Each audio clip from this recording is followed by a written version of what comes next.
¿Cómo están, queridos amigos? Los saludamos con mucho gusto en esta jornada, por supuesto, otro miércoles, otra emisión más, una más de Foro Latino en este esfuerzo informativo que, bueno, pues hacemos como cada semana, desde luego con lo más destacado, revisando muy meticulosamente, muy seriamente, muy profesionalmente, así lo estamos intentando, con verdaderas voces expertas, profesionales, este tema que nos involucra a la raza humana. Me refiero, por supuesto, a la pandemia. Así que los saludo, desde luego, desde Puebla, en la zona centro-oriente de la República Mexicana. Y también saludo a Lynn Valdés, allá hasta la costa oeste de la Unión Americana, en Nueva York. ¿Cómo te va, mi querida Lynn? Hola Iván, ¿cómo estás? Muy buenas noches, estamos por aquí muy bien, muchas gracias. ¿Cómo están todos? Bienvenidos a Foro Latino, gracias por acompañarnos en esta transmisión que hoy tenemos como cada miércoles temas súper interesantes que pues entre todos vamos a compartir y los invitamos a que nos manden sus mensajes, sus comentarios. Todos son bienvenidos para que podamos compartirlos a su vez con todos nuestros invitados, Iván. Sí, totalmente de acuerdo. Y de entrada, mi querida Lynn, ¿por qué no vamos, si les parece bien, a pues invitarlos a quienes están esta tarde en vivo con nosotros y quienes lo harán más adelante a través de las distintas plataformas y redes sociales, a que veamos cómo y dónde se pueden conectar con nosotros? Cada vez son más gentes. Ahí lo tienes, mi querida Lynn. Así es, en Facebook nos encuentran como Foro Latino, en Instagram Foro Latino 2020, en Twitter como Foro Latino 2020 y en YouTube Foro Latino. Ahí están nuestras redes sociales, pueden agregarse, conectarse con nosotros para estar en permanente comunicación, Iván. Sensacional. Muy bien. Bueno, pues hoy es una semana, estamos a mitad de semana, sí, pero la de hoy, bueno, pues ha sido una semana intensa, una semana en la que hemos visto numerosos episodios relacionados, por supuesto, con este tremendo problema y tremendo reto que tenemos como especie humana, que es, sin duda alguna, la pandemia de coronavirus. Me parece que entre las noticias más importantes, y lo dejo de una vez sobre la mesa, y sobre la transmisión, hoy estaremos platicando acerca de estas reinfecciones. No estoy hablándole de rebrotes, no. Vamos a hablar con la doctora Lorianne Jiménez, Phoebe. Vamos a hablar con ella, que es una voz sin duda calificada, sin duda valiente, sin duda informada. Vamos a hablar con ella acerca de las reinfecciones, que es una reinfección, dónde están surgiendo las reinfecciones, por qué está preocupando tanto a la comunidad científica internacional. ¿Tiene usted preguntas para la doctora Lorianne? Con mucho gusto. Ella es una mujer experta, estudios en el extranjero, con una posición, me parece, muy importante hoy desde la sociedad civil, hablando con verdad, hablando con datos duros, hablando perfectamente informada sobre lo que está sucediendo con esta circunstancia, que es un reto, repito, para todos. Así que si hay preguntas, de una vez, mi querida Lynn, vayamos soltando las preguntas, vayamos planteando las preguntas, las recibimos en todas las cuentas que usted ya vio, que le presentó a Lynn Valdés. Y bueno, decía, además de los efectos de estas reinfecciones, bueno, pues en México, a diferencia de la semana pasada que platicamos con todos ustedes, pues en México se rompió ya la barrera que puso el propio gobierno, bueno, el propio vocero de la pandemia, el señor López-Gatell, hablaba de el escenario catastrófico. El peor escenario catastrófico iban a ser más de 60,000 muertos. Llegar a 60,000 ya era una locura para México. Pues nada, que hoy ya andamos arriba de los 60,000 sin duda, pero por mucho, porque hay que multiplicarlo por 3, según la propia referencia del propio vocero Hugo López-Gatell. Entonces, ¿cómo están ustedes, Aline? Es pregunta, por supuesto, obligadísima y de educación elemental. Pues sí, nosotros seguimos lamentablemente en algunos estados como California, Texas, Arizona, Florida, continúan estos aumentos de contagios. Aquí en Nueva York, en la zona triestatal, Nueva York, New Jersey, Connecticut, pues ya estamos un poco más estables. Cierto es que el gobernador ha puesto bueno, nos tiene con unas reglas muy estrictas que todos debemos llevar a cabo, por ejemplo, en el restaurante, al subir a los autobuses, etcétera. Todos debemos de llevar a cabo estas medidas, que yo creo que es lo que ha hecho que pues logremos estar un poco estables. Pero Sí. si llega a haber un incremento de contagios, va a tomar las medidas necesarias. Tremendo. Bueno, Los Ángeles es la ciudad más contaminada, a mi parecer, una de las más contaminadas del mundo. Miami está en la misma circunstancia. Tremendo el escenario. Y bueno, pues tremendo el manejo de la pandemia hasta este momento. Antes de pasar con la doctora Lorian Jiménez Fibi, que ya la tenemos en línea, está prácticamente con nosotros en un momento, quisiéramos revisar muy rápidamente para tener un contexto juntos los números más recientes de la Universidad Johns Hopkins, que es referente a nivel mundial. Ahí están 24.016.679 seres humanos contagiados a lo largo de todos estos meses, de los cuales hay 822.167 defunciones formales por esta circunstancia. En Estados Unidos, si vemos la gráfica, andamos sobre, bueno, Estados Unidos es el país más afectado del planeta, 5.812.700 seres humanos contagiados, casi 180.000 defunciones. Y para finalizar, México en esa posición que está en la tabla de los primeros 7, 8, anda sobre prácticamente los 568.621, me refiero a los contagiados. Y ya le digo, la cifra catastrófica, utilizando los mismos términos del gobierno para que no haya resquemores, 61.450 oficiales, que hay que multiplicar por 3 en una recomendación del vocero de la pandemia aquí en la República Mexicana. Nada más esa cifra es tremenda, tremenda en serio. ¿Está ya Lorian? Sí, ya está la doctora, justamente Lorian Jiménez Fibi, directora de Ciencias Biomédicas de la Universidad Nacional Autónoma de México. Y yo reitero, una de las voces, más informadas desde la sociedad civil, con evidentemente el conocimiento científico, para platicar con nosotros desde la capital de la República Mexicana. Le damos la bienvenida, querida Lynn. Buenas noches, bienvenida. ¿Qué tal? Muchas gracias por la invitación. Muy ¿Cómo buenas noches estás, a los doctora? dos. Qué gusto saludarte una vez más. Gracias por estar con nosotros en esta noche, tiempo del centro de la República Mexicana. Son prácticamente ya las 7:07. Y bueno, pues hay una noticia, bueno, hay muchas noticias obviamente, pero hay una noticia que ha acaparado la atención desde arranque de semana, seguramente la recuerdas, doctora. Sujeto hongkonés que viajó a España, ya había tenido la enfermedad, se fue a España ya sano, entre comillas sano, se infecta otra vez en España, regresa a Hong Kong y lo detectan como asintomático, pero llama la atención porque es una reinfección. Y resulta que en La Haya, Ginebra, virólogos holandeses y belgas están informando de la detección de otros casos de reinfección de COVID-19 en Europa. En Brasil están en la misma circunstancia. Y pues entramos en materia, si te parece bien. Tú eres la experta y nosotros te seguimos, te escuchamos, te atendemos y te preguntamos, por supuesto. ¿Un rebrote es lo mismo que una reinfección? ¿Por qué hablan de una reinfección de una misma persona infectada 2 veces por 2 virus diferentes, doctora?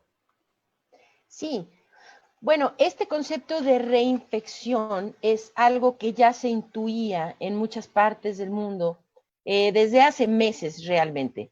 Ya se habían reportado algunos casos que se intuía que era esto, que eran reinfecciones, pero no había habido una comprobación científica como tal.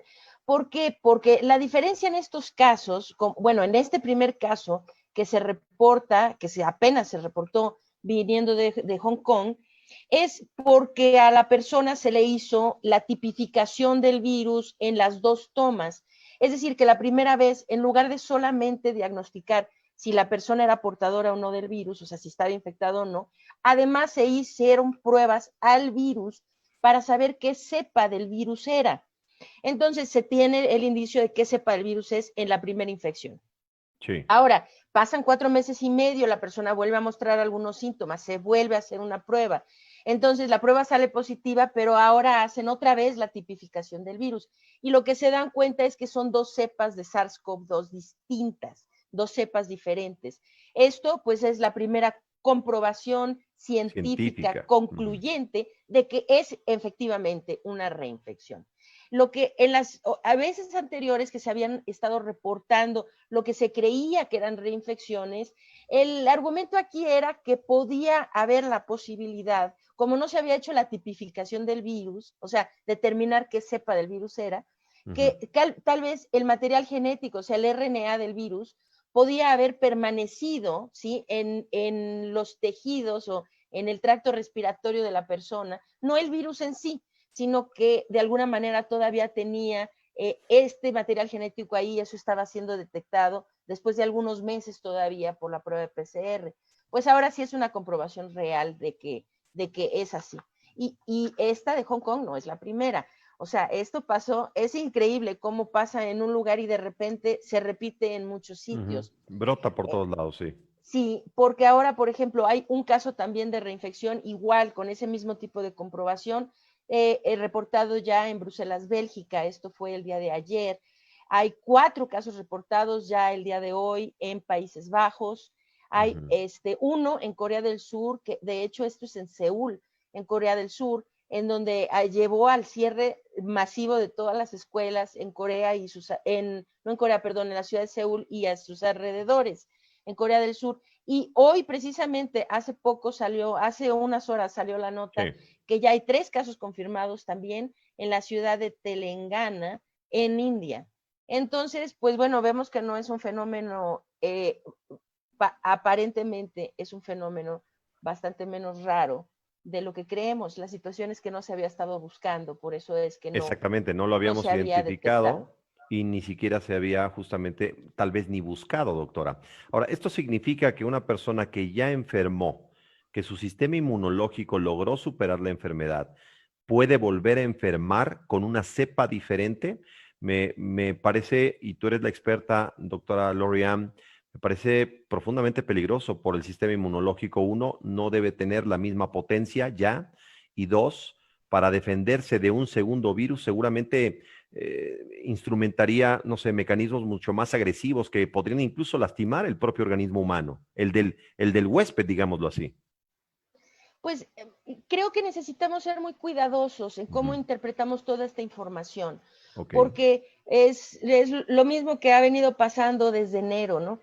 Cada vez que hay un indicio de algo, hay una información que es solamente, o sea, científica, que es solamente parcial, y a partir de ella comienza a haber muchas especulaciones, y estas especulaciones pueden conducir a la desinformación. Creo que hay que ser muy, muy, muy cuidadosos en las interpretaciones. A ver, existen varias razones de la reinfección. Esto no necesariamente quiere decir que las reinfecciones son con diferentes virus, o sea, es el mismo virus, es SARS-CoV-2, por eso es una reinfección. Cuando se habla cepas, son cambios muy sutiles en el virus. El virus ha ido mutando, como todos los virus tienden a mutar, o sea, eso es una especie, un microorganismo que es muy propenso a mutaciones. Ahora se ha expandido por el mundo y ha mutado muchas, muchas veces. Estas mutaciones no necesariamente significa que sea algo malo o que se vuelva más virulento o más agresivo el virus. Simplemente tiene ligeros cambios y estos cambios se pueden seguir siguiendo las secuencias del material genético, del RNA del virus. Entonces, sí se sabe. De hecho, la costa oeste de Estados Unidos está infectado por una cepa, digamos, predomina una cepa de SARS-CoV-2 y en la costa oeste predomina otra cepa, que parece que una vino de Europa y la otra vino de China. Entonces, o sea, son estos fenómenos. Ahora, no es que una sea más peligrosa que la otra, ni mucho menos, es que son, pues es el mismo virus con algunos cambios ligeros en su material genético. Entonces, a ver, aquí lo que es importante es cuál es la trascendencia de esto. Es decir, ahí yo creo que hay que detenernos y mejor esperar a que la información científica se complete. Sabemos que hay reinfección, hay indicios de por qué. Es decir, ya desde hace meses se había estado señalando, la ciencia había estado señalando que la inmunidad contra SARS-CoV-2, contra el virus que causa COVID, se pierde al cabo de algún tiempo. Es decir, que la inmunidad que queda cuando una persona se infecta con el virus produce inmunidad de tipo humoral, es decir, secreción de anticuerpos, producción de anticuerpos. Hay dos tipos de anticuerpos, unos que se producen durante la infección y otros que se producen después de la infección, que son los que confieren inmunidad a una persona, digamos, que los protege de las reinfecciones por el mismo microorganismo a corto, mediano y en el mejor de los casos a largo plazo. Hay enfermedades para las cuales la infección natural confiere inmunidad muy protectora, muy eficiente durante periodos muy largos de tiempo. Y hay otras infecciones que no, simplemente no, esta respuesta inmune no es duradera ni suficiente para conferir protección. Ahora, ¿qué pasa con COVID-19? Con esta, ahora ya hay muchos indicios de que los anticuerpos, que los de tipo IgG, que son los que confieren la protección a largo plazo, se pierden cuando se va pasando en el tiempo. Un estudio muy interesante que se publicó en la revista Nature estaba señalando que la mayor parte de las personas, después de 45 o 60 días, sus niveles de IgG ya son tan bajos que llegan a ser, o sea, ya no son detectables sus niveles de IgG. Quiere decir que han perdido por completo la inmunidad contra el virus. Entonces, no es que sean distintas respuestas inmunológicas, es decir, una cepa requiere una respuesta inmunológica que otra cepa. Es la misma respuesta inmunológica. La situación es que después de unos meses se pierde y entonces viene la reinfección. Ya, de acuerdo. Aline.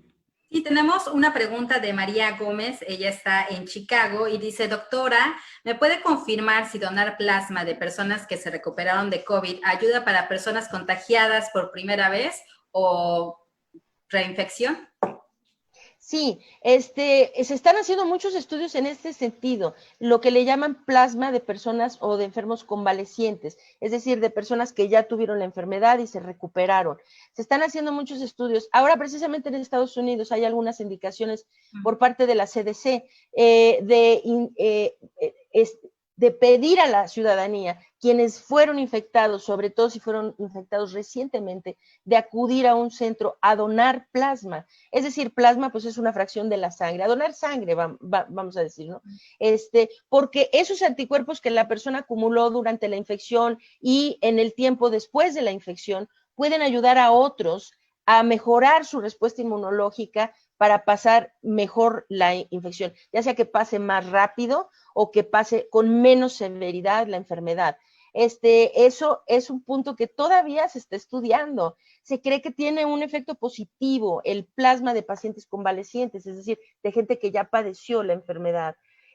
Pero la ciencia todavía está ahí buscando la respuesta completa a esto. Lo que es cierto es que ya sea para estudios experimentales o para el uso, digamos, de emergencia, las personas que ya tuvieron COVID-19, claro que sí, acudan a donar su plasma, porque esto podría salvar algunas vidas, podría salvar vidas.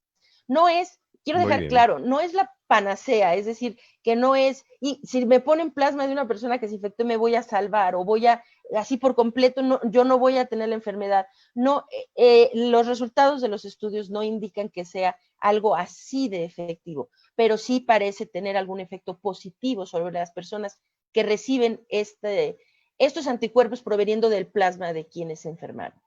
Déjame preguntarte, compartirte, doctora Lorian Jiménez Fibi, la pregunta de Martín Macías Salazar. Saludos, por supuesto, a la doctora.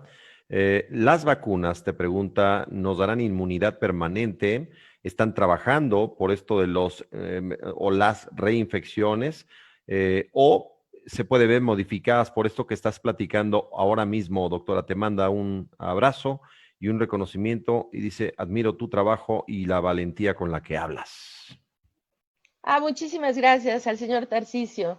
Un saludo hasta allá, hasta Guadalajara, verdaderamente. Muchas gracias. Un abrazo de vuelta. Y contesto su pregunta, que es muy importante porque de hecho es una duda que ahora surge, desde luego, una preocupación. Vamos ya muy avanzados en el desarrollo de varias vacunas. Sobre todo hay 3 vacunas que tienen en todos sus estudios iniciales, en los resultados que ya van arrojando, pues muy buenos resultados, parece que son resultados muy, muy prometedores de que quizá podamos tener una vacuna, si no en el plazo, desde luego no en el plazo inmediato, tal vez ni siquiera en el corto plazo, pero sí tal vez para principios, primer trimestre, primer semestre, mediados del año próximo, que bueno, ya es algo muy prometedor, muy alentador. Pero a ver, ahora viene la pregunta, si estas personas, si hay reinfección, esto quiere decir que la vacuna, ¿qué va a pasar con la vacuna? Quiere decir que me vacunan y pierdo la inmunidad, quiere Exacto. decir que la vacuna no va a ser efectiva,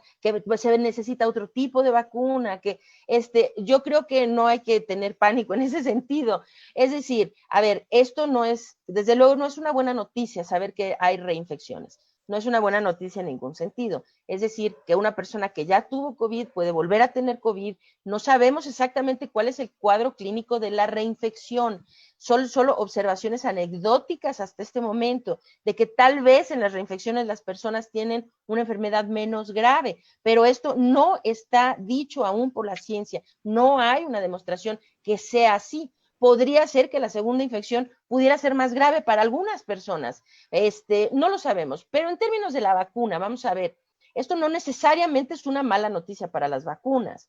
O sea, las vacunas en general tienden a producir respuestas inmunológicas en la persona que son mucho más acentuadas y duraderas que la infección natural misma.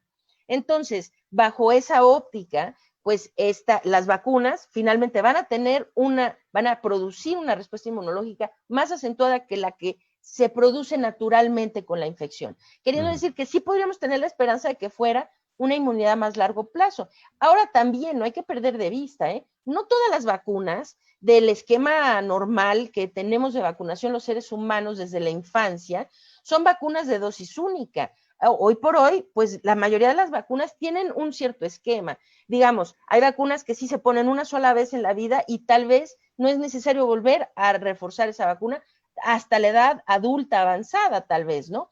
Pero muchas llevan esquemas, digamos, una vacuna hoy, con un refuerzo al mes, con otro refuerzo a los 3 meses y después cada 5 años, qué sé yo, ¿no? O sea, la hepatitis B es hoy y luego al mes y luego cada 10 años o X, ¿no? O sea, dependiendo de qué vacuna sea. Entonces, bueno, esa es otra posibilidad, que no hemos hablado todavía de cuál va a ser el esquema de vacunación contra COVID-19. Podría ser que la vacuna confiriera solo inmunidad durante un periodo determinado y que entonces se tuviera que hacer un esquema, digamos, 1, 2 o 3 dosis iniciales, seguido por refuerzos cada X años o algo por el estilo. Pero no necesariamente, pues está ligado a que va a haber un problema con las vacunas ahora porque sabemos que hay reinfección. Debemos tener un poco de cautela en eso porque no tenemos todavía esas evidencias científicas para decir que va a ser de una forma o de otra. Esperemos un poquito a que la ciencia hable para saber. Déjame te comparto otra interrogante de todo nuestro auditorio, doctora Cires Tan Gentil, Carolina Mendiola. ¿Qué pasa con los asintomáticos?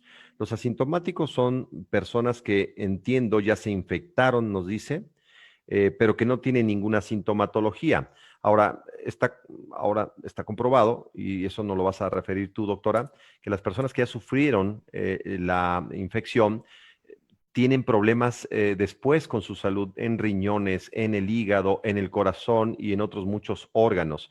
¿Y qué pasa con los asintomáticos? Dice Carolina, ellos no sufren, es decir, su cuerpo es inmune por completo al virus, no los daña a pesar de que no tuvo sintomatología previa.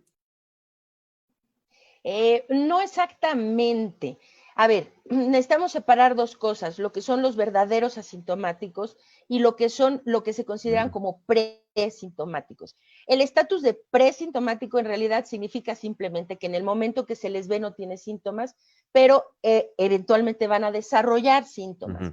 Entonces, vamos a ver, la distribución que conocemos en este momento de la enfermedad es que el 40% de los infectados son asintomáticos verdaderos. Es decir, gente que verdaderamente, desde que se infecta hasta que el virus deja su cuerpo, en todo ese periodo no tienen un solo síntoma. O sea, no tienen fiebre, no tienen tos, no tienen dolor, o sea, no tienen nada, no tienen un solo síntoma. En estas personas sí, lo que creemos es que la enfermedad transcurre en ellos de forma completamente benigna. Es decir, que no quedan no tienen daño Secuelas. alguno pulmonar, sistémico, en órganos, en nada, que transcurre de forma completamente benigna.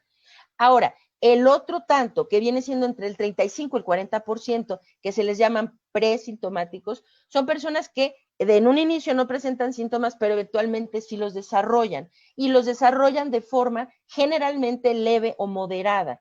Entonces, a estas personas sí tienen, es decir, si no se atienden temprano, aquí la clave de COVID-19, la clave de dominar la enfermedad COVID-19, incluso sin tener una cura directa que esté atacando al virus, sin tener una cura para el virus, un antiviral, pues, y sin tener una vacuna. Aquí la clave para controlar la enfermedad es detectarla y atenderla muy temprano, porque COVID-19 pasa lo siguiente, hay un estado que se conoce como, en Estados Unidos le llaman happy hypoxia, que es la hipoxia feliz, ¿no? Así se le ha denominado, que son personas que en apariencia no tienen síntomas graves, se sienten de hecho normal, prácticamente normal, tal vez un poco cabizbajos, un poquito cansados, pero en general pues no tienen fiebre, no se sienten mal, están bien. Si se les toma la oximetría con un oxímetro de pulso, se puede ver que sus niveles de oxígeno empiezan a disminuir y de hecho disminuyen hasta un punto que es realmente muy alarmante. Hay pacientes que andan caminando, uno no lo puede creer porque esto no se ha visto nunca con otra enfermedad.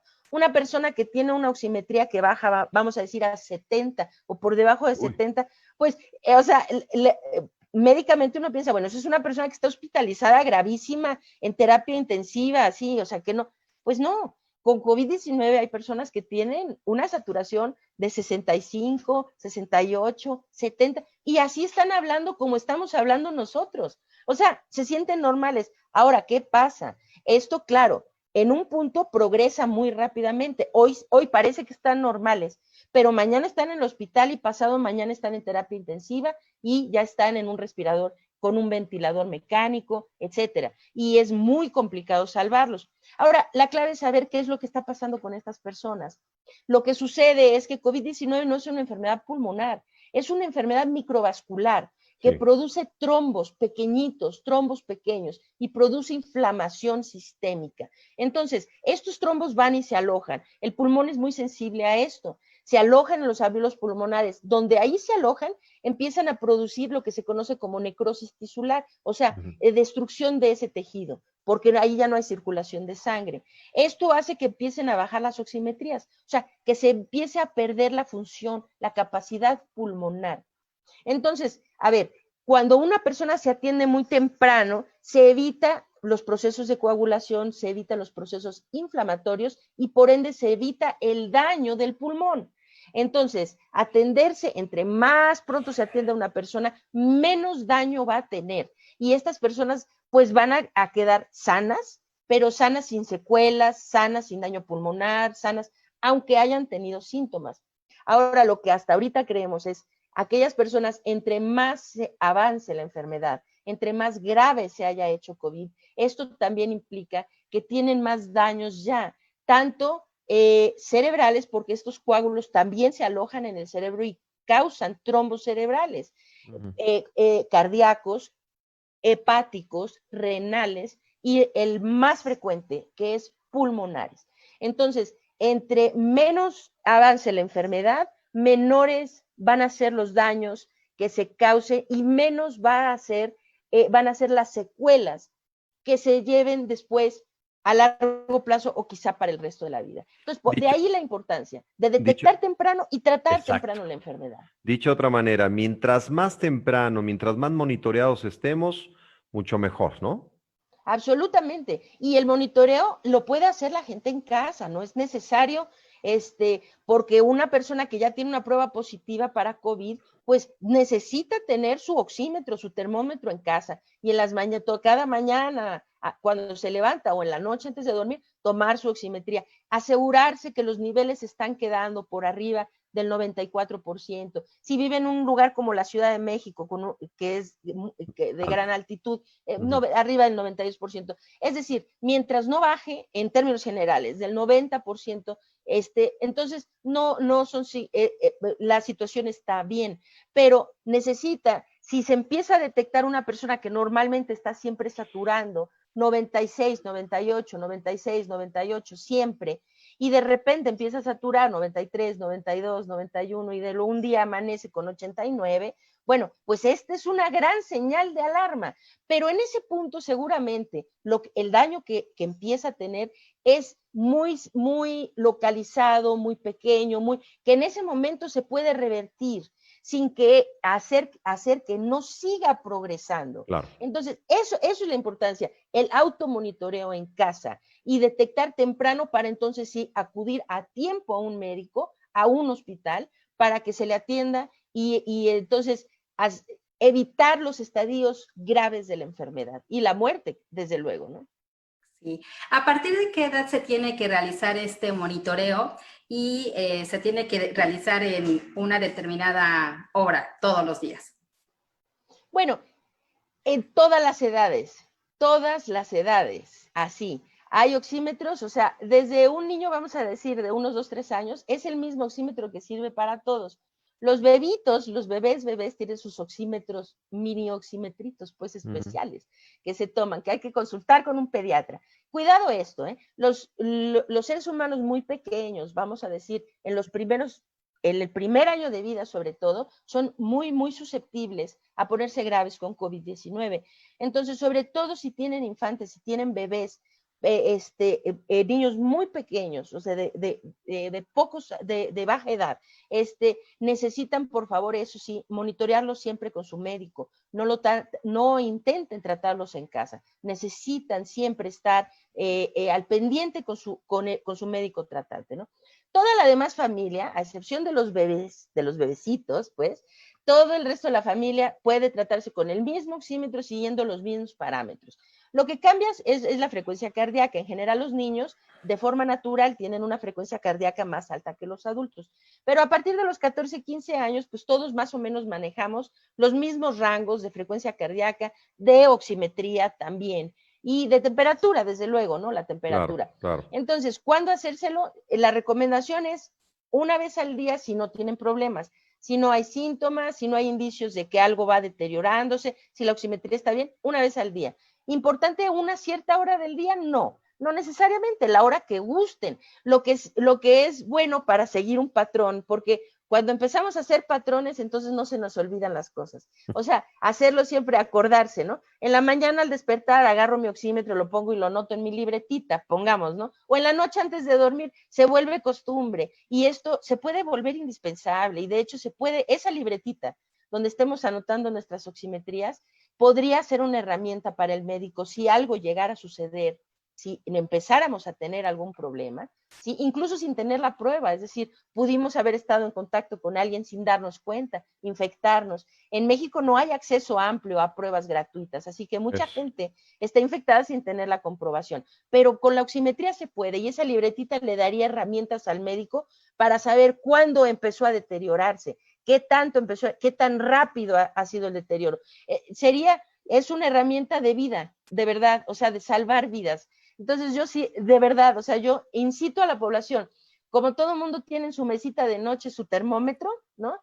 O alguna cosita que siempre guardan en la mesita de noche, pues ahora guarden su oxímetro. Esto puede salvar muchísimas vidas. Creo que es necesario que todos estemos conscientes de esto. Hay un tema, es como el baumanómetro, me están diciendo, querida doctora Lori-Ann, mucha gente de la tercera edad y algunos que no son de la tercera edad tienen su baumanómetro de muñeca y de brazo en casa, ya forma parte de su termómetro y de sus elementos de, digamos, monitoreo permanente. Pues el oxímetro, que no es un elemento muy caro, la verdad, me parece que es fundamental y hoy ya tiene que haber un oxímetro en cada hogar en los Estados Unidos o en México. Mira, está preguntando y con esto te vamos dejando para que sigas con tu trabajo y tu investigación, doctora.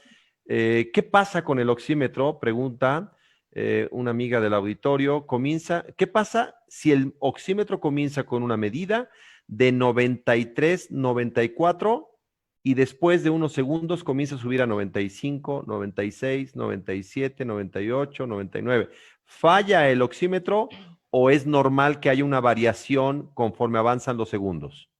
Sí, esa pregunta la tiene todo el mundo, es muy frecuente. La gente va a empezar a saber usar el oxímetro y saber cuándo sí es algo de preocuparse y cuándo no. Esta Ok. es la pregunta más frecuente de todas. Esto es normal. De hecho, jueguen tantito con su oxímetro para que se familiaricen con él. Déjenselo en el dedo un rato, caminen, por ejemplo, o hagan ejercicio aeróbico y vean cómo sus oximetrías suben y bajan. Claro, hay variaciones y esas variaciones son completamente normales. Si usted respira profundo con el oxímetro puesto, hace una respiración verdaderamente muy profunda, la sostiene y después exhala, y se espera unos segundos, va a ver cómo su oximetría se eleva. O sea, esto es normal. También si deja de respirar un rato, va a ver cómo se empieza a disminuir la oximetría. Estas son las variaciones normales, no hay nada de qué preocuparse. Lo que deben hacer, esto sí es muy importante, cuando tomen la oximetría tienen que estar en reposo, es decir, en reposo me refiero sentado en una silla después de 1 o 2 minutos sin haber hecho ninguna actividad física. Hacerse en reposo, eso es una, con las manos limpias, secas y ojo, las mujeres sin barniz de uñas. El barniz de uñas puede interferir con la lectura del oxímetro, entonces sin barniz de uñas, ¿ok? Se toman la oximetría, no lo pongan y nada más vean la primera lectura y la anoten. Déjenselo tantito, unos segundos, 1 minuto, 2 minutos, qué sé yo. Lo que va a pasar es que va a dar una lectura, luego va a subir tantito, va a bajar un poco, va a oscilar, pero va a oscilar dentro de un rango, o sea, no, tampoco se va a ir a 40, ¿verdad? O sea, va a oscilar dentro de unos pocos puntos porcentuales. Esperen y tomen la medición, la que parezca que se repite más, la que parece que es la más estable. O sea, va a haber una medición que resulta la más estable o la que más se repite, la que más está ahí. Esa es su medición realmente. Y entonces esos picos hacia arriba y un poquitito para abajo no tienen nada de anormal. Esto es así como ocurre. Entonces no hay que alarmarse. Nada más que registren no la baja ni la alta, sino traten de registrar la que es la medida más estable. Esa es la manera de hacerlo. Correcto. Aline, ¿tienes alguna otra interrogante para que procedamos a agradecerle a la doctora Lorian? Sí, Arturo Méndez, desde Pensilvania, dice, doctora, ¿qué diferencia hay entre dar positivo en anticuerpos anti-IgM y anticuerpos anti-IgG? Sí, hay una diferencia muy grande. Como mencioné hace rato, los anticuerpos IgG de tipo IgM e IgG son igual anticuerpos que se producen contra el virus, pero esto es el indicio de dos cosas diferentes. Los anticuerpos IgM se producen durante la infección, es decir, y después, y se pierden rápidamente, Entonces, se infecta una persona, a los pocos días empieza a levantarse una respuesta inmunológica que está predominada por los anticuerpos de tipo IgM. Entonces, entonces se elevan hasta un cierto punto en el transcurso de la infección. Creemos que SARS-CoV-2, su ciclo de infección es más o menos de entre 10 y 20 días, dependiendo. Esto se va a hacer más claro conforme el tiempo avance, pero entre 10 y 20 días, vamos a decirlo en términos generales. Entonces la persona empieza a producir mucha IgM y se queda en un nivel alto. Y después, conforme avanza más, ahora empieza ya más tarde durante la infección a producir anticuerpos IgG. Conforme produce IgG, disminuyen los IgM y para el final de la infección, la persona ya prácticamente no está produciendo IgM. Lo que está haciendo es cada vez producir más IgG. Entonces, IgG es el anticuerpo que va a quedar post-infección. IgM es el anticuerpo que se produce durante la infección. Entonces, si usted se hace una prueba y da positivo anticuerpos contra SARS-CoV-2 de tipo IgM, quiere decir que usted está infectado en ese momento. Eso es lo que querría decir, que usted tiene la infección activa en ese momento. Si le detectan anticuerpos contra SARS-CoV-2 de tipo IgG, esto entonces significa que usted fue infectado en algún momento, o sea, ya fue infectado, pero no se sabe si está infectado o no en ese momento. Solamente se sabe que usted fue infectado en algún momento. Podría ser en ese momento también que siguiera activa, pero no se sabe, es decir, que el indicio de que está infectado ahorita sería basado única y exclusivamente en el IgM. IgG es a largo plazo, el recuento histórico de que tuvo la infección. Muy bien. Doctora Lori-Ann Jiménez Fibi es directora de Ciencias Biomédicas de la Universidad Nacional Autónoma de México, una de las universidades más prestigiadas del mundo, sin duda alguna, que le digo a América Latina. Yo pienso que es la número 1. Y bueno, pues, doctora, para nosotros eres una valiosísima colaboradora, una mujer que habla con conocimiento, vamos, nadie lo pone en tela de duda, conocimiento pleno de lo que estás platicando con nosotros, y de verdad te apreciamos mucho, no solo esta charla, sino todas las que hemos tenido. De hecho, me está preguntando el auditorio, por favor, pregúntenle a la doctora si ya está o no está esta plataforma de telemedicina. ¿Te acuerdas que nos lo platicaste en la entrevista pasada? Sí, claro, claro. No está todavía, no está todavía, por favor, aguántenme tantito. Pero ya vamos, muy pronto. Tenemos que cuadrar los detalles legales, administrativos, de regulaciones y demás. Pero estamos a punto. Espero que esto sea cuestión de 1, 2, 3 semanas, o sea, cuestión de semanas. Pero lo haré saber, créanme, en todas las redes sociales, en este programa, aquí en Foro Latino. Eso. Voy a venir específicamente a hablar de eso y darles todos los detalles de cómo pueden recibir atención gratuita, oportuna, así, atención temprana, mediante la plataforma. Esperemos que sea lo más pronto posible. Es un hecho, nada más. No, hay que cuadrarlo muy bien. Hay que cuadrarlo muy bien para que, porque no para puede que ser, no te lo tiren, ¿no?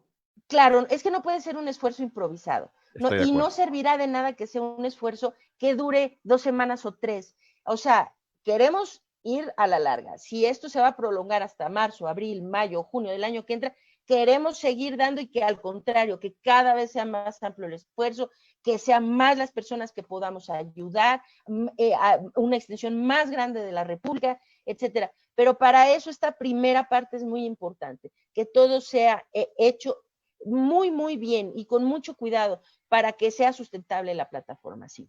Sensacional.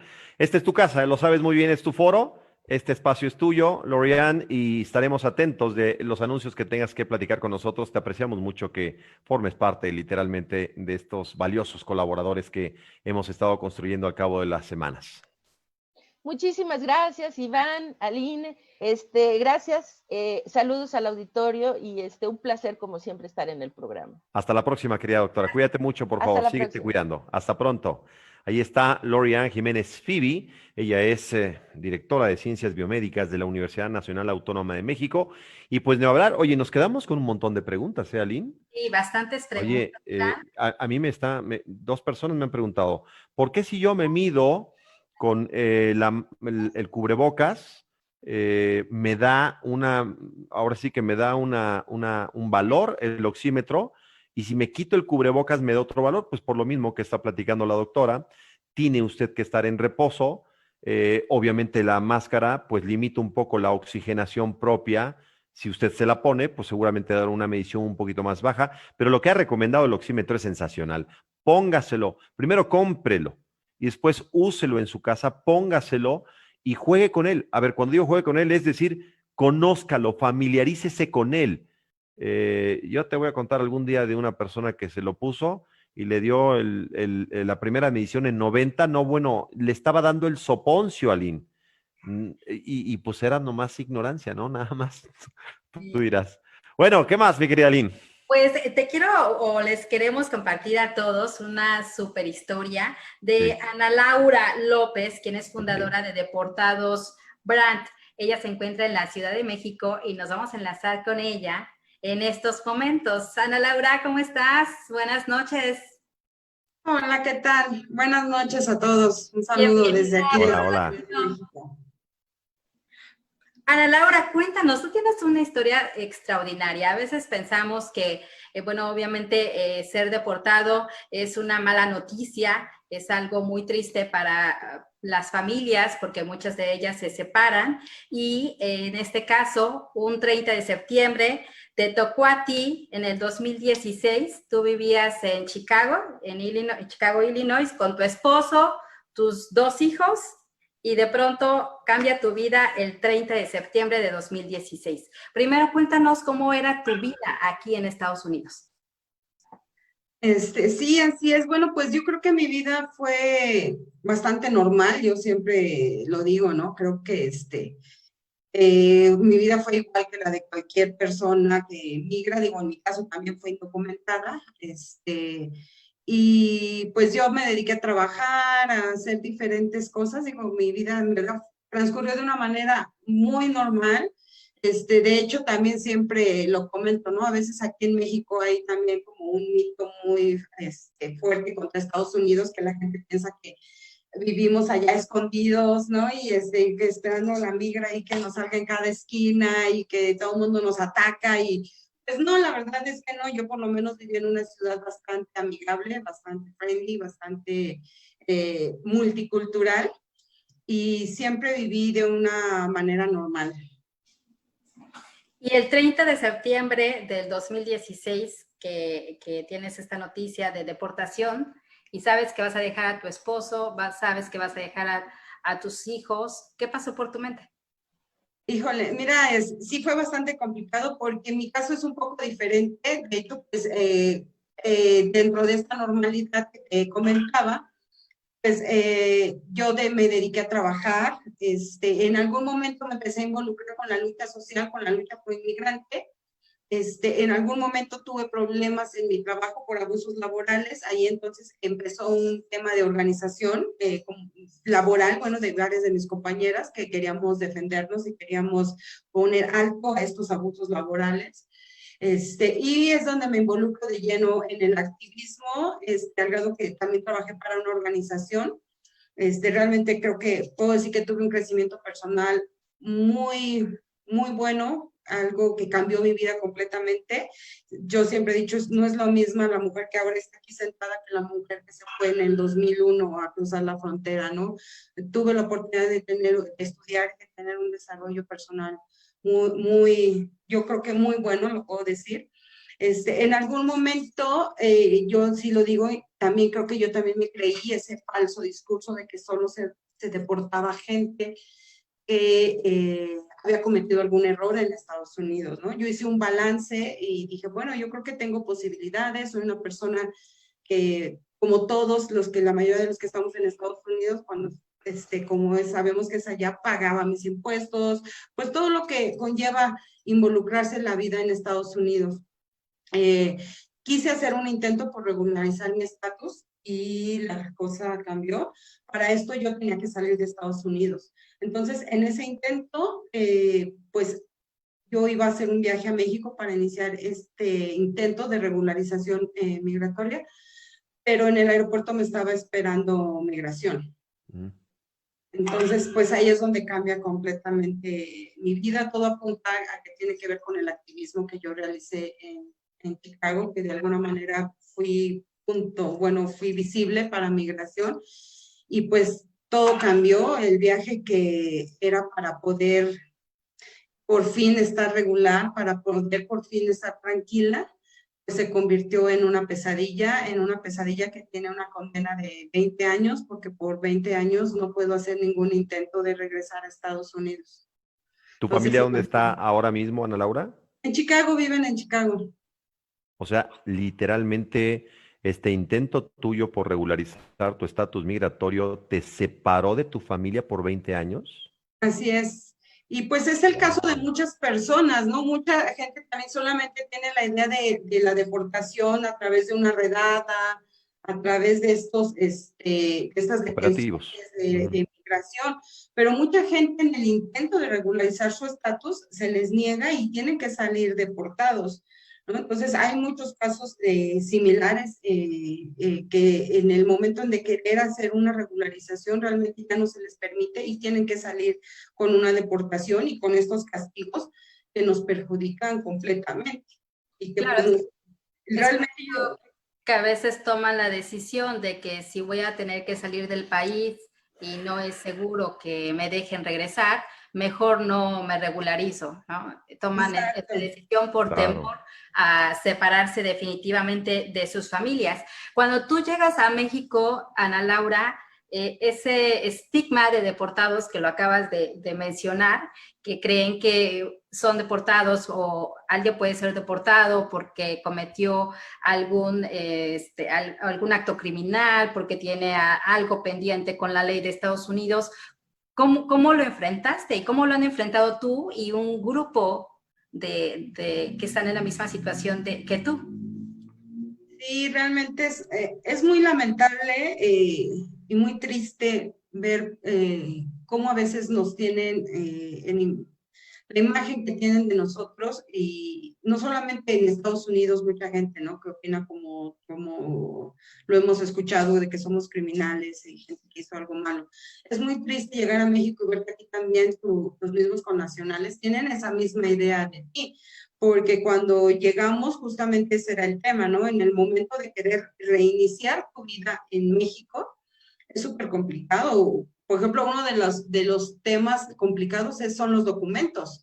Y yo aquí siempre lo he mencionado, es una vergüenza que en Estados Unidos estuve indocumentada casi 16 años, y aún así tuve acceso a muchas cosas. Y aquí en México, obtener tus documentos en mexicano es súper complicado, te ponen muchas trabas, y que son los documentos que necesitas, por ejemplo, para poder trabajar, para poder acceder a servicios de salud, para poder acceder a una vivienda, para rentar alguna vivienda. Y que ya en ese momento también, cuando vas a parte de las dificultades de obtener tus documentos o que te reconozcan, como la matrícula consular que nos dan en los consulados, aquí tampoco la reconocen. La INE, la de votar que nos dan en los consulados, aquí tampoco la reconocen. Entonces, y aparte de todo este crucis de la documentación y de la tramitología que hay que enfrentar, llegas a algún lugar, por ejemplo, a pedir trabajo, y como todos estos procesos que tienes que llenar una solicitud, llenar tu historial, tu currículum, en que has trabajado, y obvio, pues lo que salía era, pues es que mis últimos trabajos fueron en Estados Unidos. Entonces venía la pregunta obligatoria, ¿y ahora por qué estás aquí? ¿No? Y entonces venía la respuesta obligatoria. Entonces que me deportaron, pero uno inocentemente lo decía, ya después aprende uno, bueno, pues mejor no lo digo. Pero decía uno, me deportaron, y la pregunta automática era, pues, ¿qué hiciste? ¿No? Y aparte era el automático para cerrarte la puerta y decirte, después te hablamos, y ya nunca te hablo. Oye, Ana Laura, por cómo estás poniendo las cosas esta noche, y si me estoy confundiendo, te pido que me ubiques una vez más.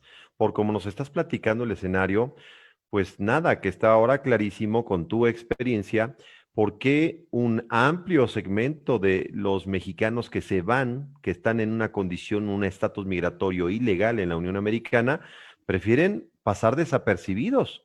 Tú te atreviste e intentaste regularizar tu estatus. Y mira la consecuencia terrible que te trajo a ti misma, que te hizo crecer, cierto, pero que te separó por lo pronto de tu familia en un periodo, vamos, inimaginable para mí. ¿Qué le recomiendas a la gente que te está viendo en Estados Unidos, que vive tu misma situación y que no se atreve a hacer lo que tú hiciste por lo que a ti te hicieron o por el trato que te dieron y que te regresaron a tu país con una sanción de 20 años? ¿Qué les recomiendas? Híjole, esa es una pregunta muy difícil.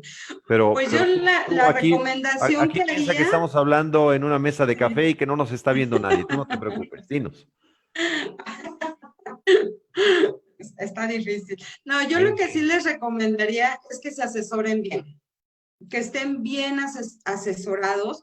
Yo, por ejemplo, y yo aquí lo hablo también mucho, y a veces lo comento en otros lados para que también nuestra comunidad allá sepa, ¿no? Por ejemplo, a mí lo que más, o sea, el sustento legal por el cual justificaron esta deportación es porque yo entré en el 2001 indocumentada a Estados Unidos, yo crucé a través de Tijuana, pero como muchos de nosotros, tuve 2 intentos fallidos, o sea, intenté entrar, me agarraron y me sacaron. Hice otro intento, estuve detenida también y me sacaron. En el tercer intento es cuando yo por fin entro, ya me traslado a Chicago. Yo por muchos años me olvidé de esas agarradas, porque así yo le decía, agarradas, pues me agarraron, yo pensaba que hasta ahí era. A veces hay mucha desinformación entre nuestra comunidad. En un momento yo me olvidé de eso. Dije, bueno, pues me agarraron, me sacaron, pensé que de ahí no pasaba. Pero realmente esas agarradas, que es como nosotros le decimos, son deportaciones. Entonces, esas deportaciones van a tener una repercusión en un momento que tú quieras regularizar tu estatus migratorio. Y lamentablemente también a veces ni los mismos abogados de migración están preparados para todo esto, para preguntar más cosas, para ahondar más. Y muchos también lo sabemos, a veces hay fraudes, ¿no? Que con tal de sacar dinero, que eso es muy común en Estados Unidos, pues a la gente le hacen creer que sí va a poder arreglar y la verdad es que no. Yo lo que les recomendaría era que sí busquen, que se informen bien antes de dar un paso, que hagan un regreso a todo lo que fue su proceso de cruzar, de estar, de cómo llegamos a Estados Unidos. Todas esas cositas que a veces no tomamos en cuenta, sí son claves para en algún momento intentar regularizar el estatus, ¿no? Yo te puedo decir que antes tenía pavor de ser deportada. Cuando llegué aquí, también estaba yo deprimida, me quería quitar la vida, yo pensé que mi vida se había acabado completamente. Yo despertaba aquí y pensaba que, o sea, era una pesadilla, era llorar, era no querer saber nada porque Claro. pues, se me había arrebatado todo, ¿no? Pero también les daría esa recomendación, no se acaba la vida. De hecho, hay un hashtag que yo uso, hay vida después de la deportación. No es fácil, es verdad, no es fácil, pero tampoco es imposible. Y sí puede salir uno adelante también aquí. Y también, pues, por ejemplo, yo en mi caso digo, para mí la lucha sigue, ¿no? O sea, inicié una lucha en Estados Unidos y para mí la lucha sigue acá, porque por algo nació el colectivo, para seguir esperando que estas cosas cambien y que no se separen las familias, ¿no? Porque pues, habemos muchas familias separadas, pero pues también yo creo que sería una irresponsabilidad de mi parte que la gente, si tiene que enfrentar una deportación, sienta miedo.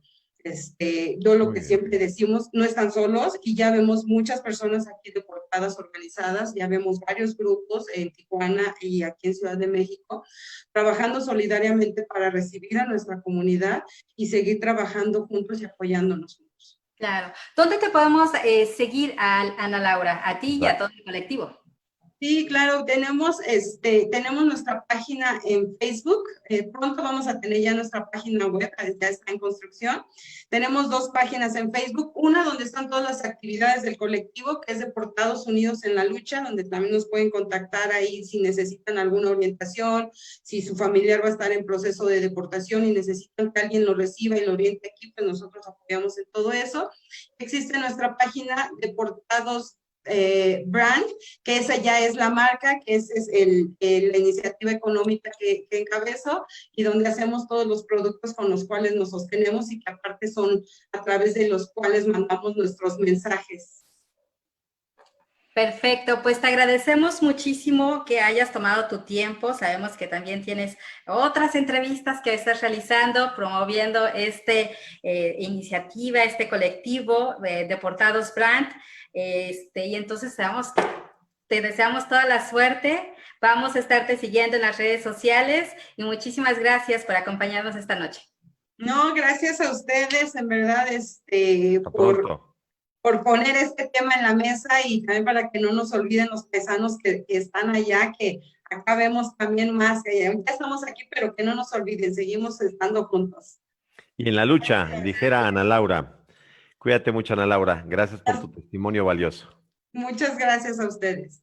Gracias y hasta pronto. Bueno, pues qué historia, yo no me imagino vamos, que te digan, te vas de este país y tu familia se queda y tú te vas 20 años. Qué cosa, qué golpe de timón en tu vida, un punto de inflexión brutal en tu existencia. Pero bueno, está ahí el colectivo, ahí está donde pueden localizar a Ana Laura, en este caso, por supuesto, López, fundadora de Deportados Brand. Bueno, a ver, Aline, te invito y los invito a todos ustedes y a los que no están sumados, que se sumen. Vamos a meternos ahorita a un tema que es bien complicado, harto difícil, es un tema que tiene que ver con esta circunstancia inédita que estamos viviendo en todo el planeta. En algunos países, algunos chavos regresaron a clases, a las aulas. México no es el caso, Estados Unidos no es el caso del todo, Y pues nada, que nos estamos encontrando con que en muchísimos países de América Latina, el Caribe y Europa, que decimos de África, desafortunadamente muchísimos países, pues este año va a ser un año tremendamente difícil para que los chavos tengan un buen nivel escolar, un buen nivel de aprendizaje. Y bueno, pues si te parece bien, Aline, saludamos esta tarde-noche, ya más noche que tarde, a Fernando Ruiz, que es director de investigaciones de la organización Mexicanos Primero. Para quienes nos están siguiendo en la Unión Americana, Mexicanos Primero es una organización que ya tiene varios años trabajando e investigando justamente sobre la calidad educativa, la calidad del aprendizaje de los niños mexicanos, pero también observan otros varios países en nuestro continente. Así que Fernando Ruiz ya está con nosotros, Fer, mi querido Fer, ¿cómo estás? Te saludo con mucho. Director de investigaciones de Mexicanos Primero. ¿Qué año tan complicado, Fernando, el ciclo escolar 2020-2021? Tienes unos números que verdaderamente son de miedo cuando hablamos de la conectividad, cuando hablamos de los retos que ya veníamos arrastrando, cuando hablamos de la falta de presupuesto público, cuando hablamos de la falta de sincronía y de información para que los chavos puedan aprovechar las clases a través de la televisión, por ejemplo, el caso de México. Esta semana arrancó digamos, curso nivelatorio o propedéutico que le llaman. Pero la verdad de las cosas es que ha sido una locura para miles, si no es que para decenas o cientos de miles de familias que no saben exactamente cuál va a ser el impacto. Fer, ¿cómo estás? Gracias. Sí, y un poco,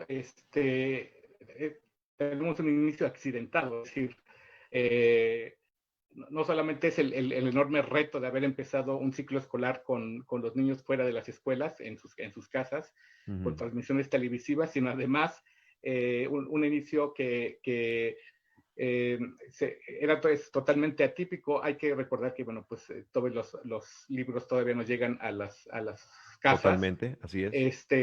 Bueno, tenemos esta falta de información respecto a los contenidos que se van a transmitir en estas 3 primeras semanas. Muchas familias no tenían conocimiento que estas 3 semanas eran de repaso.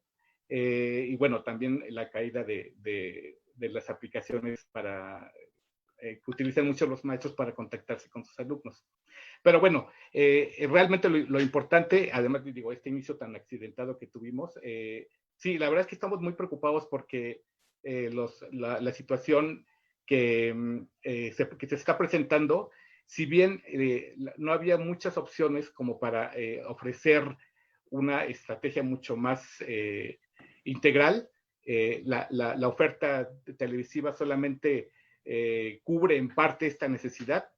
Hay que tener muy claro que para que el aprendizaje se haga efectivo en las casas con los niños, pues no solamente va a ser suficiente con que la transmisión de los contenidos a través de las cadenas televisivas lo va a asegurar. Tiene que haber una mediación, una facilitación por parte de los docentes, así como también ambientes propicios de aprendizaje en cada una de las familias. Entonces, lo que nos ofreció las autoridades educativas federales fueron una universalización de los contenidos, que fue un avance respecto a la estrategia llevada a cabo los meses anteriores, pero insuficiente, aún así insuficiente. A ver, déjame te pregunto para que vayamos aterrizando, porque hay un montón de preguntas y yo creo que vale la pena ir aterrizando. No es responsabilidad del gobierno actual, ni en este país ni en otros, que los niños no regresen a clases. Es decir, es una circunstancia pandémica, es una enfermedad mundial. Pero sí puede ser una responsabilidad de las autoridades la pérdida de la calidad educativa y el regreso de los niños al no tener herramientas adecuadas ni presupuestos adecuados. Hay una pregunta que es muy insistente. ¿Realmente los niños van a aprender desde la casa, pegados a un monitor o pegados a una computadora, como si estuvieran en las aulas, o esto va a tener un impacto? ¿De qué tamaño va a ser el impacto? Por favor, pregúntale a tu entrevistado. Con mucho gusto te lo pregunto, Fernando. Enorme, enorme. Estamos ante una situación de un impacto que todavía se está gestando, pero los números no nos mienten, es decir, simplemente hablando en términos de la cobertura de los contenidos, que ya como te había mencionado, eso no hace que los niños aprendan. Hay aproximadamente el 6% de la matrícula no tiene acceso a estos contenidos televisivos. Estamos hablando de alrededor de 1.1 millones de niños. Adicionalmente, tenemos una población, como ustedes saben, una población que solamente habla lenguas originales, Sí. que son cubiertas con transmisiones radiales, pero según los datos que nos ofrecieron en los meses anteriores, una parte significativa de estos niños, que nosotros estimamos entre 100,000 niños hablantes de lenguas indígenas, que al no tener contacto ni con la televisión, ni con los mensajes de radio, con las transmisiones de radio, no tuvieron tampoco acceso, ¿no? Eso habla de una población que va a estar fuera del proceso educativo. Hay que también agregarle que, como les comentaba, una vez que se presentan los contenidos televisivos que se van a ofrecer, que se están ofreciendo, si no hay una mediación por parte del maestro, pues estos contenidos no van a tener una significancia para el alumno. O sea, no se les va a quedar la materia, no se les va a quedar el conocimiento, ¿es correcto? Exactamente, es decir, la actitud pasiva que la televisión impone, pues no es propicia para la generación de aprendizajes si el maestro no está presente o no trabaja o no se pone en contacto con los niños. Y desgraciadamente tenemos 20% de los maestros que nunca se pusieron en contacto con sus alumnos. Estamos hablando de alrededor de 4 millones de niños que ya vienen con un rezago desde los meses anteriores, y que nada asegura que en este momento estén ya en contacto con sus profesores, ¿no? A ver, sin ser fatalistas, porque me están en esta entrevista a Lini y a mí, nos están cuestionando mucho y también te están cuestionando a ti. Sin ser fatalistas, ¿cuánto tiempo va a llevar recuperar este año que dicen los papás, y son muchos los papás que nos están preguntando y comentando? Yo no creo que este tema vaya a funcionar, estamos de acuerdo, no es culpa del gobierno, pero no creo que la estrategia nos agarró con los dedos en la puerta, Fernando, esa es la pura verdad. No es culpa de nadie, pero tenemos un grave problema. ¿Cuánto tiempo les va a tomar a los niños recuperar este año perdido para muchos padres de familia? Hablando derecha a la flecha. Mira, eso depende de qué tipo de medidas tomen las autoridades, porque está claro que esta situación no solamente de ausencia de aprendizajes, de no aprovechar las oportunidades de aprendizaje que se están ofreciendo con este esquema, si lo sumamos también con el abandono que estamos previendo que se va a incrementar en este ciclo escolar, si no se toman las medidas suficientes, no se va a solucionar el problema en este ciclo escolar. Vamos a necesitar varios ciclos escolares para reponerlo. Y ya lo había ¿Varios planteado. cuántos? Perdón, Fer, pero perdóname que te interrumpa, pero la pregunta del auditorio es, ¿cuánto tiempo nos va a llevar a recuperar? O sea, mi hija está estudiando quinto de primaria, ¿no? Un ejemplo. Y su quinto, que no es un año fácil porque es definitorio para terminar la educación primaria, quinto y sexto lo son, ¿cuánto tiempo le va a llevar en adelante para recuperar este quinto, entrecomillados, cursado, sí, con el mejor ánimo, con la mejor voluntad, pero no con la mejor calidad, seamos honestos? Por lo menos 3 ciclos escolares nosotros estimamos que se va a poder solucionar, y eso si se toman las medidas adecuadas. ¿Cuál es el riesgo? Ya lo dijo hace poco el responsable de Naciones Unidas, que si no se toman las medidas adecuadas estamos ante una catástrofe generacional en términos educativos. Y bueno, la situación varía, es decir, no es lo mismo los niños que están apenas por iniciar su proceso educativo en preescolar que los chicos que están ingresando, por ejemplo, a primero de secundaria, que están en un problema también muy, muy, muy difícil, porque a diferencia de los jóvenes, de los niños que están en primaria, ellos no solamente ingresan a un ciclo, a otro nivel educativo, sin conocer a sus maestros, sino además se enfrenta ante no solo a un maestro, que es como estaban acostumbrados a trabajar en primaria. En secundaria, pues vas a tener que son 7 maestros, por lo menos los que están a cargo de facilitar tu proceso educativo, y entonces varía, pero la verdad es que no se ve nada sencillo. Como tú lo dices muy bien, es un reto social, porque, por ejemplo, el atender el abandono social, pues es un problema que va a rebasar las autoridades, no solamente a las autoridades educativas, sino también a las autoridades federales, y que si no establecen una estrategia para coordinarse adecuadamente con las autoridades estatales y municipales, así como las organizaciones de la sociedad civil, vemos muy difícil que logremos contener el problema del abandono escolar, que apenas estamos viendo algunos atisbos, pero que probablemente se incremente con el paso de las semanas. Tenemos preguntas de las personas que nos están viendo, de nuestros amigos que nos están siguiendo en las redes sociales. Flor María dice, ¿cree que hubiera sido mejor perder el año? Jorge Torres también nos comenta, los niños tienen que ir a la escuela para convivir y hacer amigos. ¿Qué tanto puede afectar en su desarrollo social este tipo de nueva normalidad? Gracias. Mucho, mira. Creo que perder el ciclo escolar no era una opción. Creo que lo habíamos comentado al inicio. La estrategia que se está llevando a cabo presenta severas limitaciones. Eso creo que hay un consenso entre todos los interesados en los fenómenos educativos. Hay un consenso en decir que la estrategia está limitada, pero no, hay poco margen para haber encontrado una solución mucho más integral, dado que la conexión en Internet o la educación a distancia a través o fuera de los canales de transmisión televisiva son muy débiles en el caso de México. El trabajo con los docentes tendría que ser un mecanismo de mucho mayor alcance, pero imposible dado la cantidad y heterogeneidad de nuestras escuelas.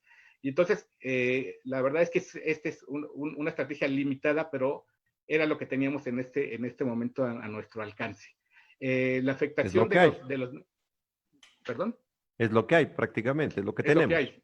Es lo que comentábamos. Hay que trabajar con eso, ¿no? Hay una limitación. Poco podemos hacer. Hemos hecho muchas sugerencias, muchas recomendaciones, pero hay poco margen, dado que en este momento estamos justamente también con otro problema, el de la severa limitación presupuestal que está viéndose en el gobierno federal, como en pocos momentos se había visto.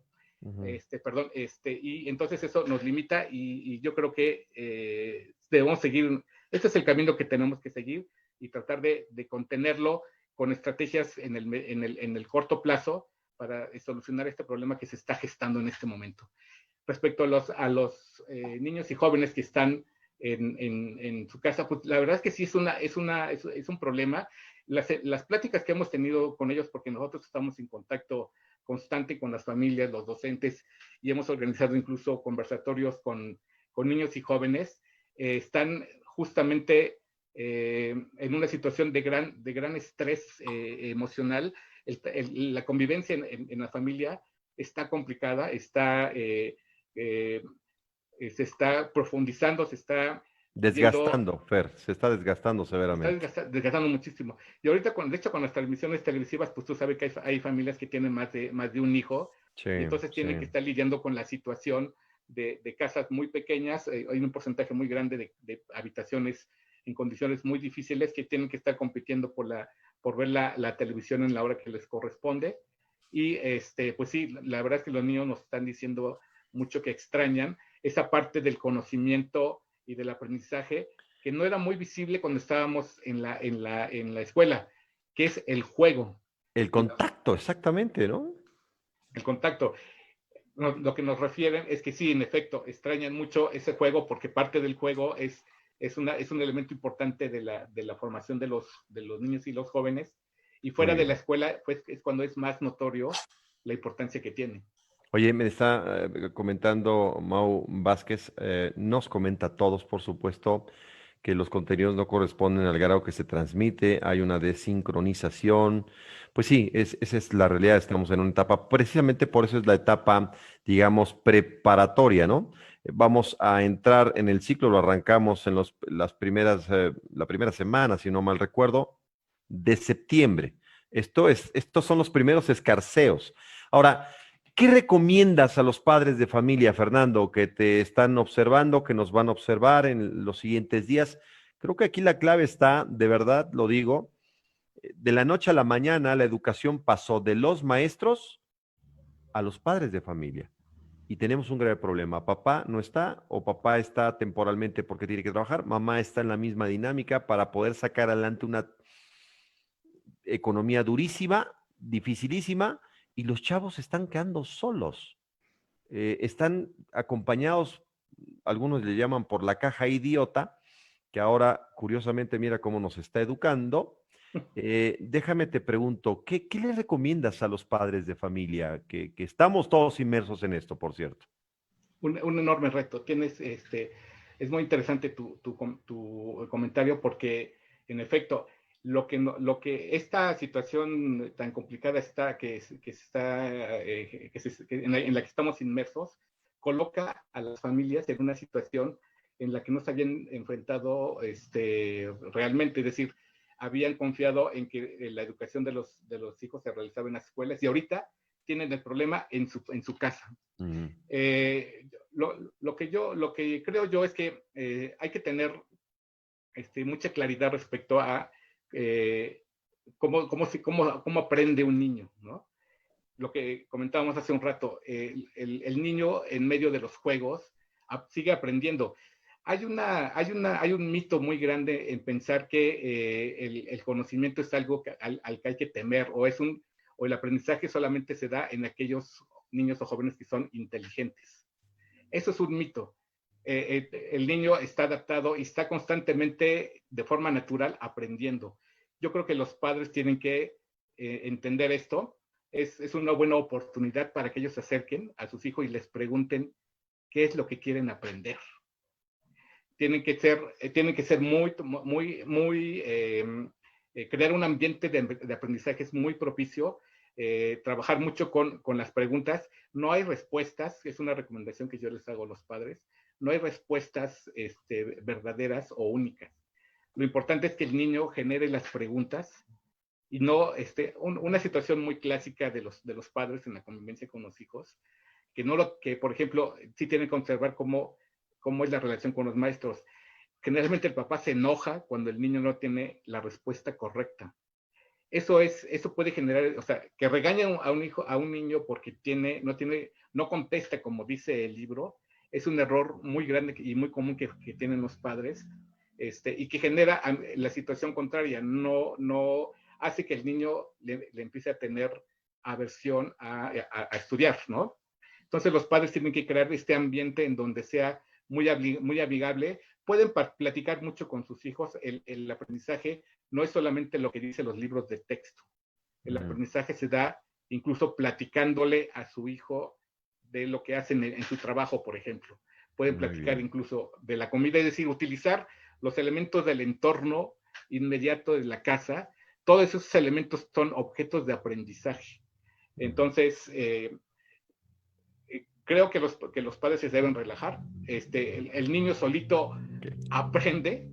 Deben dejar que la situación fluya, deben dejar que el niño pregunte y juntos crear ese ambiente propicio, porque sí, la verdad es que muchos de los padres de familia tienen que cambiar un poco la relación que tienen con sus hijos, tienen que aprender a conocerlos. Es increíble cómo muchos padres no conocen a sus hijos, no conocen cómo aprenden sus hijos, y entonces esto los pone ante un reto que deben trabajar de una forma muy relajada. Es importante el relajamiento, es importante hablar mucho con ellos, es importante crear espacios de diversión.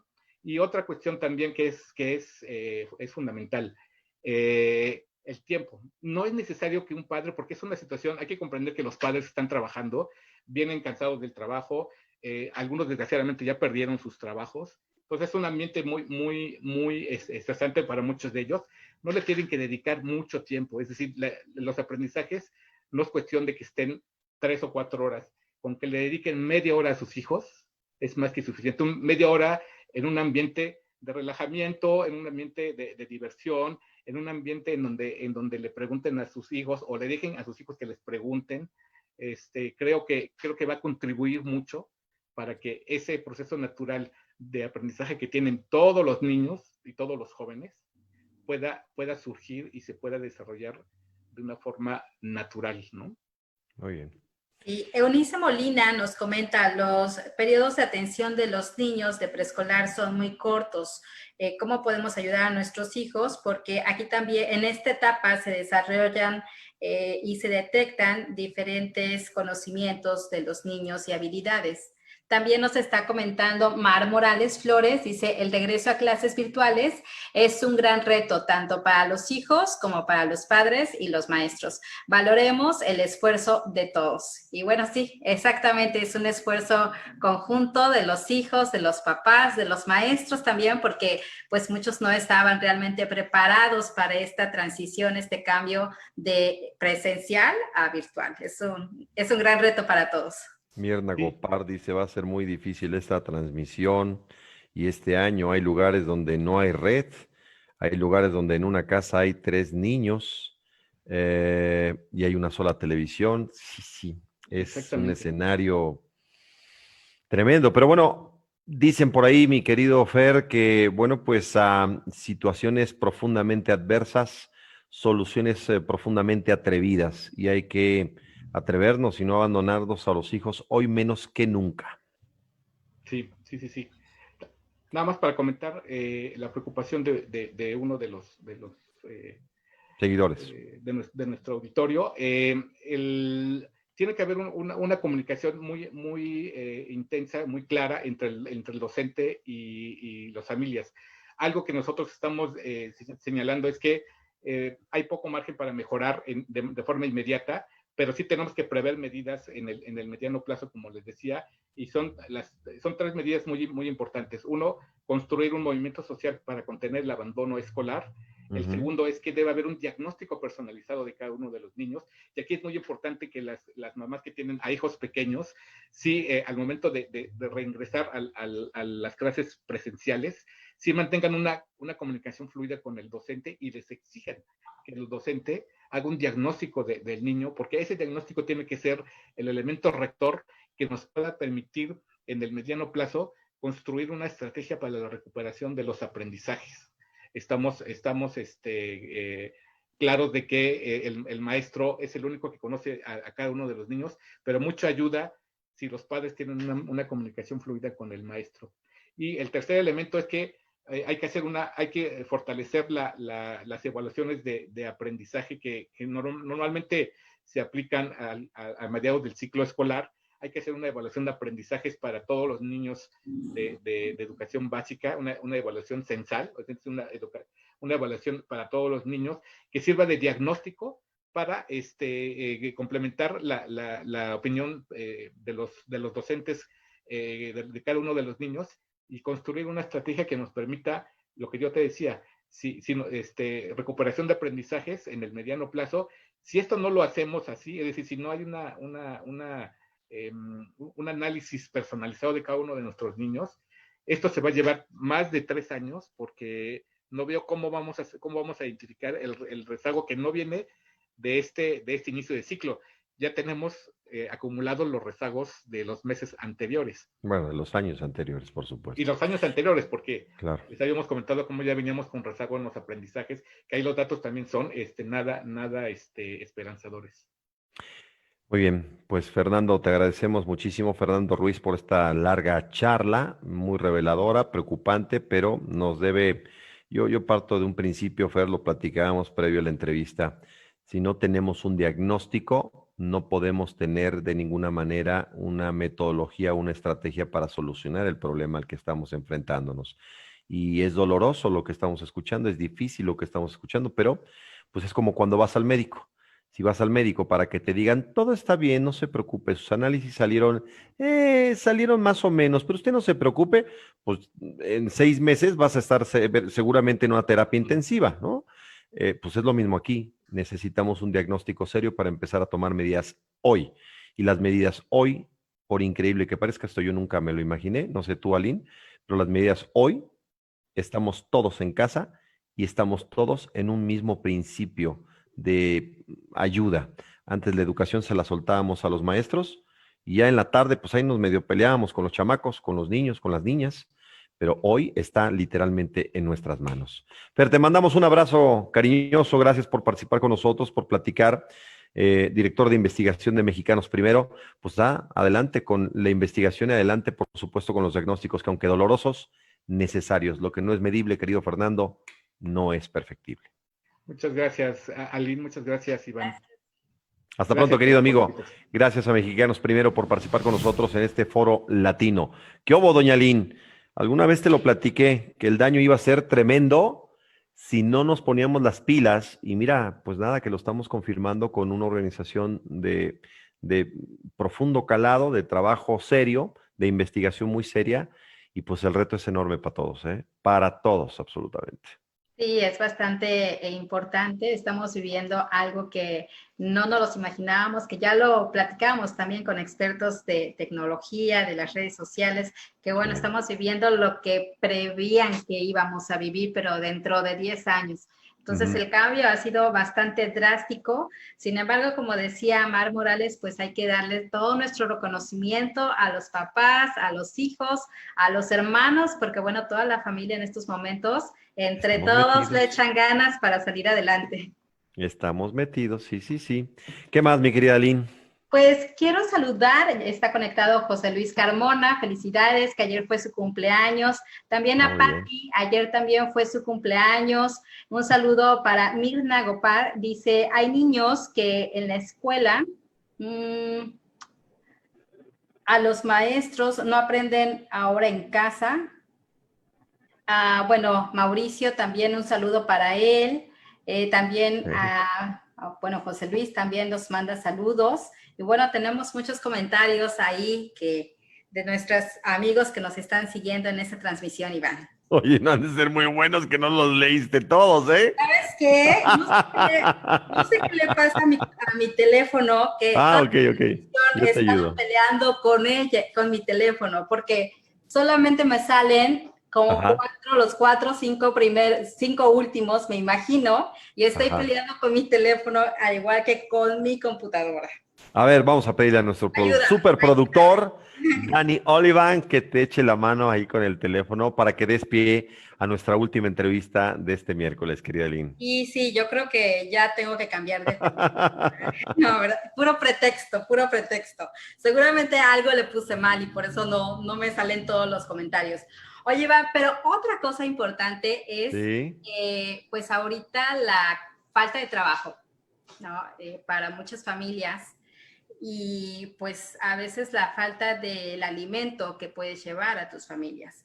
Entonces, les queremos presentar a una organización que recientemente se creó. Son unos jóvenes que han trabajado muchísimo durante esta pandemia. Al principio ellos llevaban las despensas a las casas y después, bueno, pues fue creciendo la necesidad.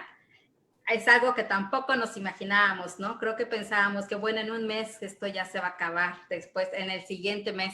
Lo bueno es que estos chicos pues han seguido trabajando y han hecho algo extraordinario, han hecho felices a muchas familias. Y quiero presentarles, y queremos conectarnos hasta Queens, Nueva York, con Marcos Pecher, quien es subpresidente de Latinos Unidos, MGHE. ¿Cómo estás, Marcos? Hola, muy buenas noches, espero que se encuentren muy bien. Estamos aquí compartiendo esta noche con ustedes en esta entrevista. Oye, ¿dónde andas, mi querido Marcos? ¿Por qué estás en tu coche o qué? ¿O vas, vienes, subes, bajas o qué onda? Pues lo que pasa es que como nuestro trabajo es estar al pendiente de la comunidad, entonces tenía la entrevista un poco antes, pero tengo una agenda muy larga, por decir así. Ok, bueno, ya no. Olvídate de la pregunta. Vámonos a la entrevista, doña Lynn, porque ya nos puso hasta un raspón. Bueno, a mí por preguntón. Les disculpas. No, está bien, Marcos. Oye, platícanos. Ustedes empezaron como que dijeron, bueno, vamos a ayudar a alguien y empezaron a llevar estas despensas. Hicieron el llamado a la comunidad para que hiciera donaciones, recolectaron este dinero y empezaron a llevar las despensas a las casas.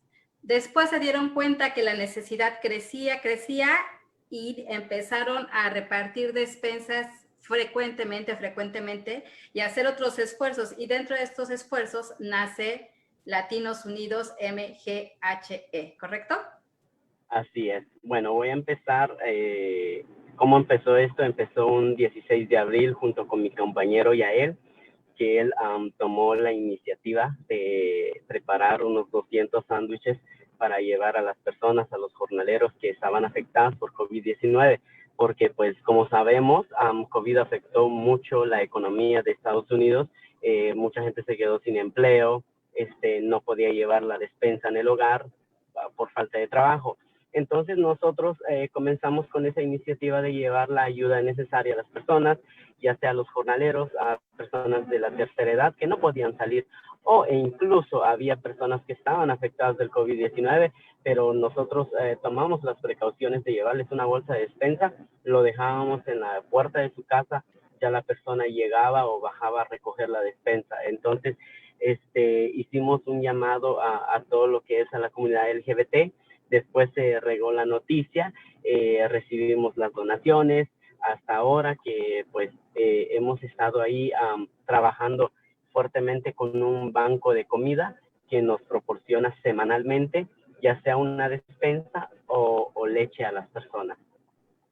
Y ustedes no solo se han quedado en ayudar a las personas de Nueva York y a las familias de Nueva York que más lo necesitan, sino también han mandado ayuda y han ido incluso a otros países como México y Guatemala también para apoyar a estas familias. Cuéntanos un poco de eso. Bueno, todo empezó en que tomamos una iniciativa con mi compañero Yael, más que todo, una meta de $10,000 para Latinoamérica, ya sea Guatemala, El Salvador, Honduras, Nicaragua, entre otros países de Latinoamérica.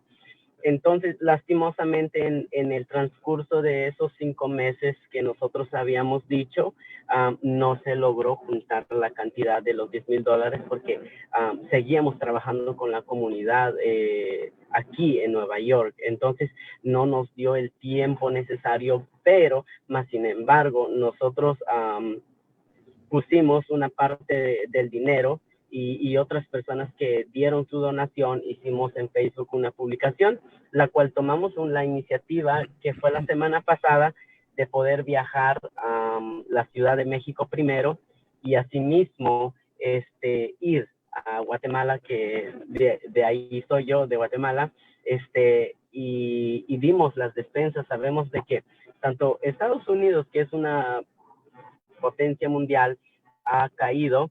Imagínense los países de nosotros que son mucho más bajos económicamente, pero aún así dimos nuestro granito de arena, llevamos una bolsa de despensa a las personas de la tercera edad, que realmente al ver eso en lo personal, yo me siento muy satisfecho de ver una sonrisa de una persona que recibe una bolsa de despensa con azúcar, huevo, jabón, papel, frijoles, aceite.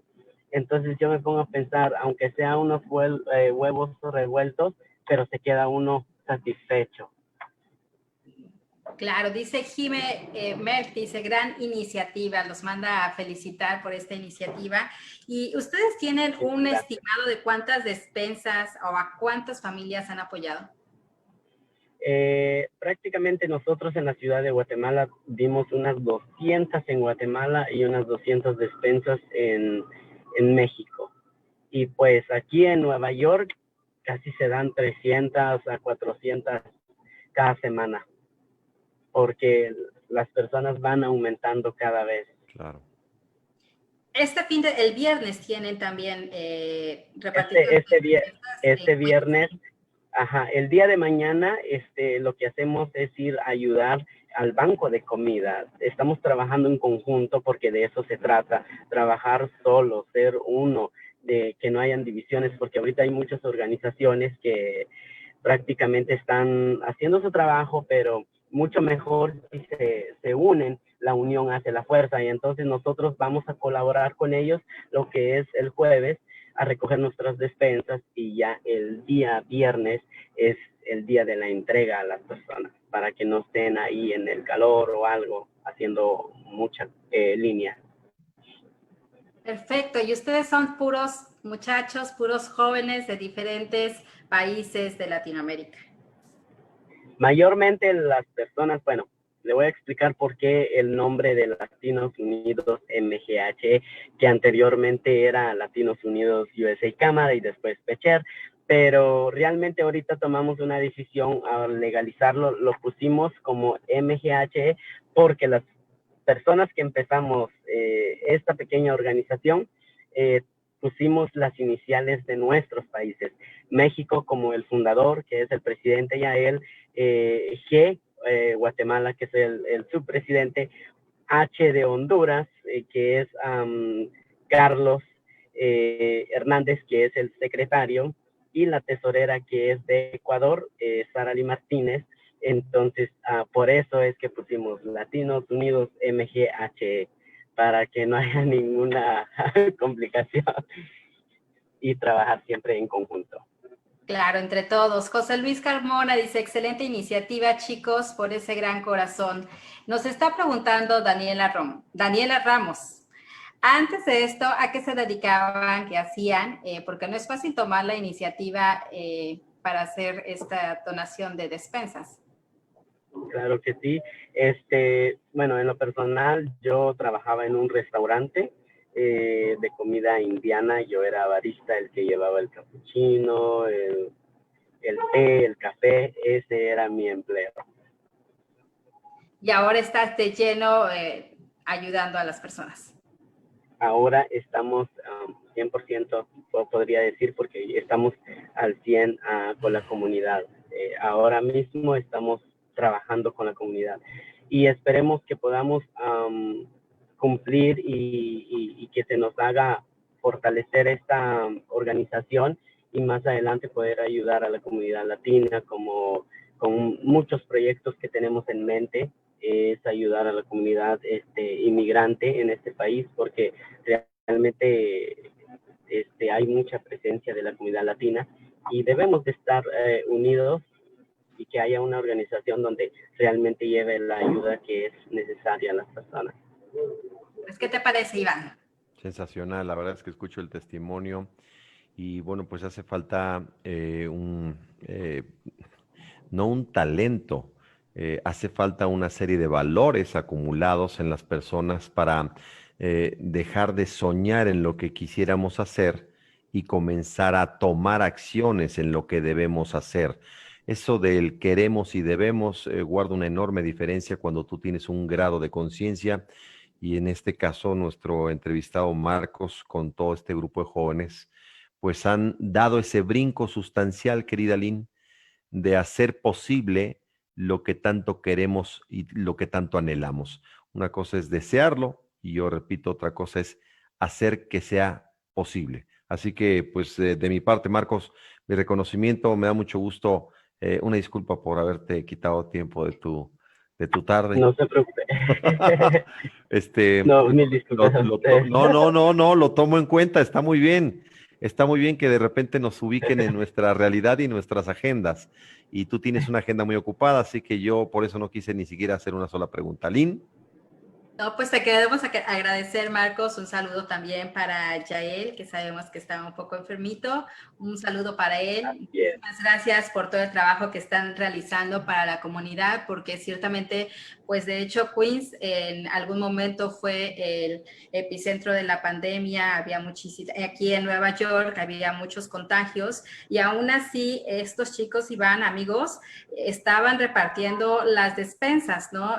Nuestro reconocimiento porque pues están también exponiendo su vida para ayudar a las personas. Te agradecemos Sí, muchísimo. pero ¿sabes con qué? Con mucha prudencia, porque nos percatamos de que van perfectamente cubiertos, con cubrebocas, ellos mismos se están cuidando para no ser un factor de riesgo para ellos y para la gente que están ayudando. Así que por triple vía, mi querido Marcos, te mandamos un abrazo cariñoso y no paren con esta fuerza. Gracias igualmente a ustedes.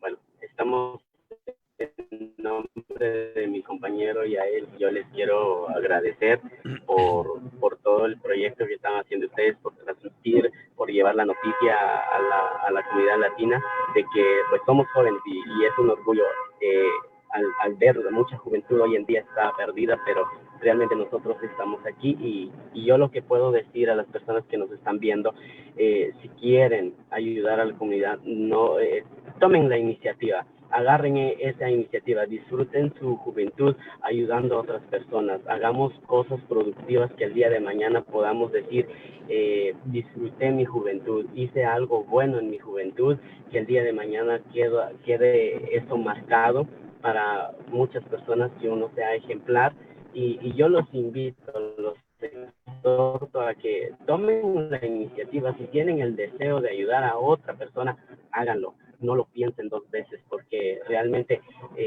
a veces por ayudar a una persona puede salvar hasta una vida. Entonces prácticamente se trata de brindar la mano, y como vuelvo y repito, les agradezco mucho por tomarse ese valioso tiempo, de hacernos esa entrevista y compartir nuestras publicaciones del gran trabajo que estamos haciendo. Realmente admiro su programación, agradecemos todo ese tiempo. Este es tu foro, Marcos, lo seguiré haciendo, querida Lynn. Sí, por último, Marcos, nos está preguntando Manuel, ¿dónde reciben donaciones? Nosotros estamos recibiendo, bueno, si estamos hablando de dinero, prácticamente muchas personas, pero a lo que es la comida la estamos recibiendo de parte de la jornada, a don Pedro Rodríguez, que él tiene un banco de comida en Queens, y él es el que nos está proporcionando la comida, la despensa de cada semana, al mismo tiempo que la leche. Al igual, también estamos recibiendo como despensa de parte de una que otra familia que nos llama, sabes que Yael o Marcos, tengo cierta despensa en mi hogar, y yo voy, manejo, lo recojo, y hacemos una mesa comunitaria, la cual donde las personas van pasando y van agarrando lo que necesitan. Muy bien, está padre. Si alguien quiere hacer una donación, puede buscarlos en su página de Facebook y ahí tomar toda la información, llamarles, ustedes contestan y ya les pueden hacer la donación. ¿Correcto? Sí. Ojalá que llegue mucha ayuda. Y mira, me da gusto porque estás inspirando a varias personas que te están observando esta noche en vivo. Pues Marcos, un abrazo y estamos en comunicación. Muchísimas gracias. Hasta pronto. Maneja con cuidado, que no haya prisa, por favor. Bueno, doña Lynn, pues nada, que ya son las 20 horas tiempo de México con 41 minutos, 9 de la noche con 41 allá en Nueva York. Pues ¿te parece si nos vamos despidiendo? Habría varias cosas que comentar. Solamente quisiera destacar, si te parece bien, Lynn, más lo que tú quieras agregar al final, que, bueno, pues Laura no es una amiga del auditorio, seguramente hay muchas, pero esta Laura es un meteoro, es un huracán, poderoso huracán de categoría 4, con vientos catastróficos, así lo pone la Autoridad Meteorológica de los Estados Unidos, no es un término mío, es un término que pone la autoridad, repito, en la Unión Americana, vientos catastróficos de 209 kilómetros por hora. Esta imagen la tomó Quique, le pidió a un colega suyo que tiene allí en la Estación Espacial Internacional que se la transmitiera.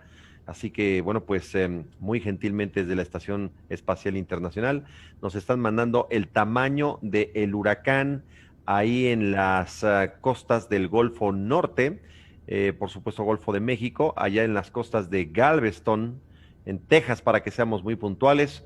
Así que, bueno, pues hay miles. Se habla de cientos de miles que están saliendo de la costa o de las zonas costeras de Estados Unidos, Aline, para refugiarse tierra adentro y evitar la fase destructiva. Miren, ya los de la Estación Espacial Internacional dijeron, están hablando de nosotros, vamos a poner entonces mejor la estación. No, bueno, miren cómo quieren ponernos su estación espacial. Bueno, en conclusión, pues esta es noticia, y con esto, si te parece bien, querida Lynn, pues nada, que nos vamos, ¿no?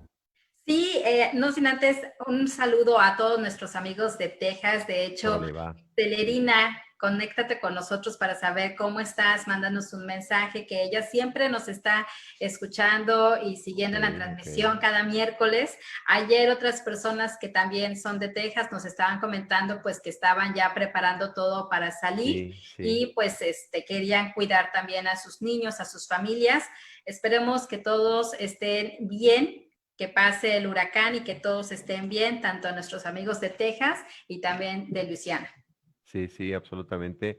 Más de 800,000 seres humanos están huyendo ahora mismo por carreteras, por supuesto, de los efectos devastadores de Laura. Bueno, vamos a esperar y a desear que Laura se disipe una vez que toque tierra, deje de tomar fuerza con pues la superficie cálida del océano y bueno, pues el meteoro comience a degradarse, vuelva a ser tormenta tropical y pasemos a la siguiente historia que tenemos mucho que platicar con todos ustedes. Aline, una idea final, por favor. Redes. Redes sociales, pues en Facebook, en Twitter, Foro Latino 2020, en Instagram, Foro Latino 2020 y en YouTube como Foro Latino, que por cierto, en YouTube ya en una hora pueden ver el programa completo. Ok, totalmente de acuerdo. Bueno, pues muchas preguntas que se nos quedaron respecto al tema del famoso oxímetro. Qué cosa tan interesante, como un elemento tan fundamental en estos momentos de la pandemia puede resultar de profundo interés para tantísima gente. Prometo que buscaremos a un especialista, porque la doctora Lori Ann es una mujer que en su haber tiene mucho conocimiento en muchos otros temas, ¿no? Pero vamos a buscar gente especialista en esto que es la medición sistematizada de nuestra conducta corporal, de por supuesto nuestra oxigenación en sangre, de la temperatura, y lo vamos a poner para que platiquemos. Hay muchas preguntas de la gente en cuestiones que yo no sabía que un oxímetro te podía dar. Bueno, Aline, pues algo más, ¿tú? ¿Alguna idea? ¿Algún comentario? ¿Alguna anécdota? ¿Algo que valga la pena? ¿Nada? Nada más que todos se cuiden mucho, que cuiden mucho a su familia, usen el cubrebocas, lávense las manos frecuentemente, guarden la distancia adecuada, quiéranse mucho, háblenle a sus seres queridos todo el tiempo para decirles que los quieren, porque no nos olvidemos de eso. La vida nos ha enseñado que eso es lo importante, la familia, los amigos, el amor. Pues es que si no hay eso, querida Lynn, no hay nada. Nada, la salud es lo más importante y los afectos, por supuesto, también lo son. Sabes que te quiero mucho, querida amiga. Cuídate mucho, tú también, Dani. Cuídense mucho allá en Nueva York. Por favor, todo el equipo. Paloma, Quique, cuídense mucho. Y pues, si ustedes dijeran algunos amigos en Oaxaca, si ustedes llevan gusto, nos vemos el próximo miércoles, 7 de la noche, tiempo del centro de la República Mexicana, 8 de la noche, tiempo de la costa oeste, allá en la Unión Americana, en los Estados Unidos. Aline, descansa, buenas noches, amigos, hasta pronto, cuídense mucho, por favor. Buenas noches.